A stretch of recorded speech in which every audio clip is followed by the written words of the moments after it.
Hi, everybody. Thank you for being here. And excuse my appearance, I fell and broke my arm a couple of weeks ago, so I'm just getting by here. But we're eager to talk with Kellyanne Conway, counselor to the president at the White House, and a key advisor in helping shape the president's policies and his message. And we're going to start by talking about the State of the Union tomorrow night. A big speech. And, you know, a year ago, the president gave his first speech to a joint address to Congress. He talked about American renewal, and he got pretty good reviews. It went pretty well.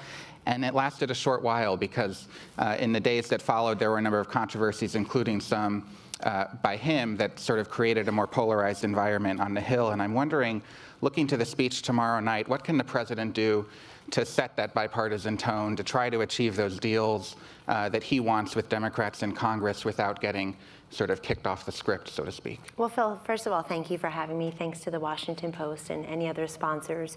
We appreciate the platform today.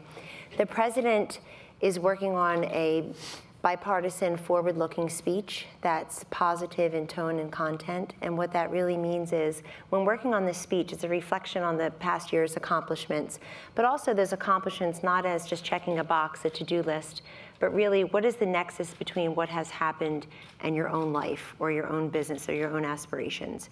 And then how is that a framework for working together in 2018? I would point out a few things. They're pretty recent.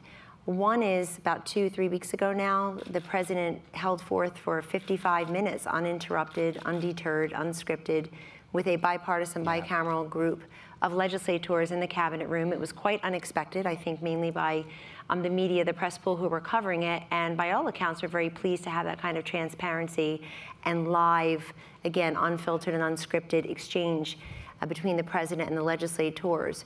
That's good for transparency, accountability, democracy, really, and it's that kind of conversation we need to keep having. That particular issue was about, that particular meeting was about immigration, and you see an openness and a flexibility by this president very recently on the DACA recipients, the Dreamers.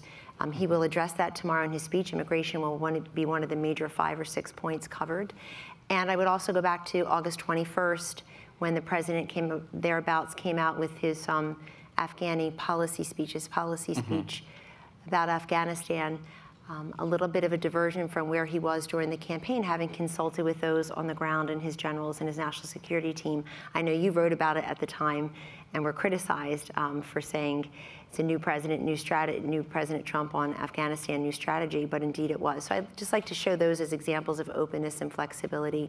It will be bipartisan in tone and content because that's the only way to function in this town and as a democracy. We saw during the government shutdown, very unfortunate, that folks wanted the government shut down, but you saw to reopen the government, you literally needed 60 votes, so you needed bipartisan cooperation. We were very happy that many Democrats came around, bucked their party's leadership, and voted to reopen the government a week ago. Yeah, and Kellyanne, you talked about immigration, which is going to come up in the speech tomorrow. The White House has a framework that's been previewed in the last couple of days that does include something for the Dreamers, the legal status for the Dreamers. Is that a red line for the president? Is he committed to seeing some sort of legal status for the hundreds of thousands of kids who are here without documentation? The president has said that, and in fact, as you saw, the framework currently includes resolution for 1.8 million. So it would include those who never availed themselves of that after President Obama took action in 2012. So it actually anticipates and includes those who never took the action in addition to the roughly 700,000 or 800,000 who did. So that is there, but also there's $25 billion for enhanced security at the border. We are a nation, the president will talk about how a sovereign nation must have physical borders, that we as a nation have spent billions of dollars over many decades helping other countries secure their borders and protect their sovereignty. And he believes, and has successfully won on, and is governing on, enhancing security at the border. That includes the wall and other security measures. But that also, I would say that is his red line. He's always made that very clear. But again, I think it's just a great symbol of how cooperation and discussion can be had on the same issue with two very divergent priorities. I think if you look at the conversation in the past several months, if not year, when the Democrats talk about immigration, they basically have been talking about the Dreamers, the DACA recipients. This president put out a 70-point plan a few months ago. You can all go and read it. But he talks about merit-based immigration. He talks about an end to chain migration. He talks about an end to the visa lottery system, obviously border security, and now DACA recipients. Yeah, as his political counselor, how do you help him manage and navigate the currents in the Republican base right now? Breitbart has taken to calling him Amnesty Don because of this immigration framework. How does he manage being compassionate with the Dreamers and coming up with some sort of legal status for them while satisfying his base that is very hard line on immigration? That is not a conversation we have very frequently, Phil, for a very simple reason. He's the president of all Americans, including the millions who didn't vote for him. That's something he said on November 9th, in the wee hours of November 9th, on Election Day Plus. Election Night Plus, that's right, the speech. And he changed that. He added that when we were up in the residence. He added that, and he said it at the Hilton. He said, I'm the president of all Americans, even those who didn't support me, and there are more than a few of you, I believe, were his words or something thereabout. And you have to take that very seriously as president, because it's just like with the Tax Cut and Jobs Act. So people were lied to that it couldn't pass, and if it did, it would only help the wealthy. And people now see it's helping folks who it's helping upwards of 3 million people already. 274 companies, employers have taken action as of this morning, was the last count I saw. And you're talking about a direct investment in your workplaces, your workforces, raises, obviously bonuses, but also capital investments in skills training and education for your employees, the broader communities being invested in, and even some benefits that have long been seen as the province of the other party. I think that's ridiculous, because everybody thinks about childcare and everybody thinks about wellness of their employees. But you've got many companies, many job creators, now employers, taking action because of this tax cut, and they're saying that. They're saying because of the tax cut, we are doing X, Y, and Z. There are plenty of people there who are going to benefit who don't support the president, who aren't, quote, part of his base. The president's base is the entire country because he's president of the United States. And I'll give you the best example. I have many good examples, because in addition to working on the big issues of the day, like tax reform, infrastructure, immigration, I tend to have some things in my portfolio that I can legitimately refer to, though, as nonpartisan issues in search of bipartisan solutions. And when I go around the country, meeting with grieving families or talking to law enforcement officers or health professionals or faith-based community leaders, I don't ask them, how did you vote? Are you registered? You just can't care when you're serving the country. And I do think people who feel that way are the ones who should serve in government. Well, today's a busy news day, as every day is, has been for the last year. The Deputy Director of the FBI, Andrew McCabe, has stepped down. He's going to be formally retiring in a couple of months, but he stepped down immediately from his position. And I'm wondering, is the president celebrating? I mean, President Trump had so much to say about McCabe over the last few months in his tweets and other comments criticizing his leadership at the FBI, and I'm curious how the White House is responding to that. I've not personally seen the president react one way or the other. I know our press secretary, Sarah Sanders, on my way over here, was saying during her briefing in the press briefing room, Phil, that the White House had nothing to do with that decision, and that you'll have to refer your questions to, I guess, Mr. McCabe and the FBI. Yeah, but the president had criticized his leadership personally at the I've also read in the paper, maybe even the Washington Post, you probably did, or your Twitter feed, that Mr. McCabe had planned on retiring at some point. So I would, again, it's not a surprising fresh news. It's not a surprise move, I guess, if you read the Washington Post or Phil's Twitter feed, as I do. We've seen it before. But in any event, that's what Sarah Sanders has said, and that is what is occurring right now as the news is breaking. Yeah, well, another story today is that the House Intelligence Committee has put together a report, a memo rather, suggesting that the FBI may have relied on politically motivated or questionable sources to justify one of those early requests for secret surveillance warrant in the Russia investigation. And you know, this is obviously something the House committee is going to have to decide in the next couple of hours, but should that memo be publicly released? Do you think the public deserves the right to see it? And do you think it should necessitate any further changes in the leadership of the FBI and the DOJ? So when it comes to the FBI, let me make very clear, the president went to Quantico, I believe it was in December, And he has great respect, as he has said, for the rank and file. I think there are about 25,000 or so employees at the FBI. You're talking about a few people who are in charge of investigation, and what we see that's been made public. I don't have any special knowledge, obviously, on that. We see what's being made public. Some very disturbing statements about the now president.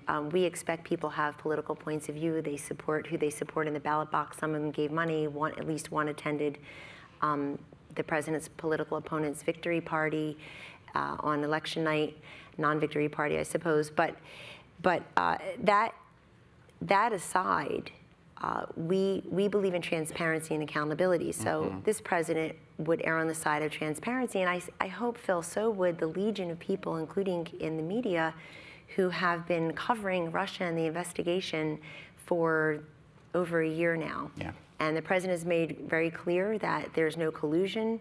There's absolutely no collusion. He calls it a hoax, an excuse for losing an election. But more importantly, it's the transparency and accountability piece of this, that if those who are in charge of this memo, and I've not seen it, obviously, those who are in charge of that feel that it is ready to be released to the public, I'm not sure what would need to be redacted or not, then they should make that decision.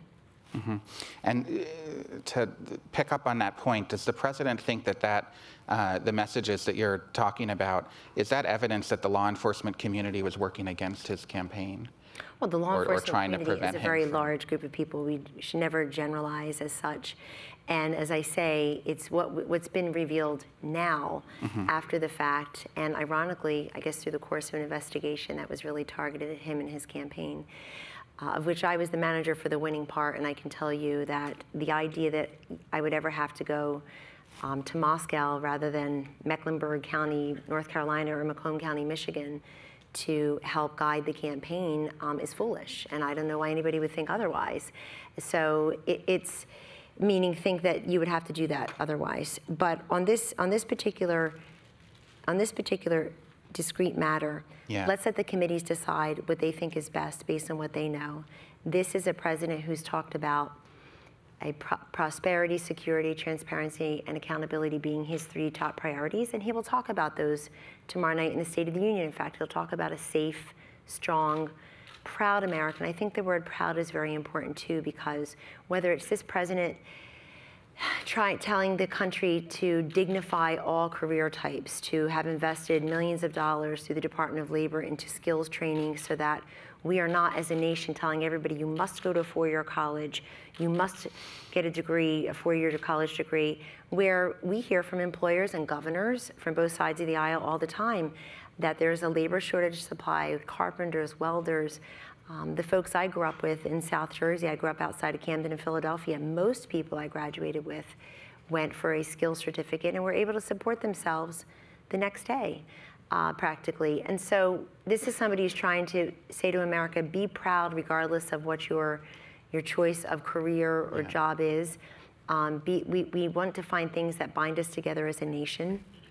And he will talk about that in tomorrow's State of the Union.